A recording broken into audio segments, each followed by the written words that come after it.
হযরত আব্দুল্লাহ ইবনে ওমর হাদিসে আছে, নবীজির বিখ্যাত সাহাবী আব্দুল্লাহ ইবনে ওমর রাদিয়াল্লাহু তাআলা আনহুমা, তিনি বলছেন নবীজির জামানায় আমরা মুনাফিক চিনতাম এশা এবং ফজরের জামাতে অনুপস্থিতি দেখে।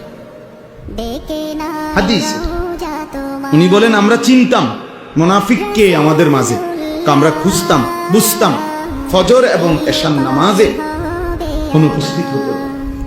এই জন্য হযরত আব্দুল্লাহ ইবনে মাসউদ বলে যে রাসূলের জামানায় সাহাবাদের জামানায় লজ্জায়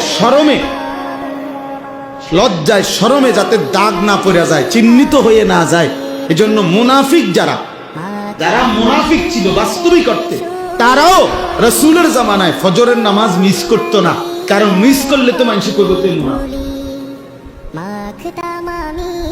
অথচ সে বাস্তবিকে কি মুনাফিক।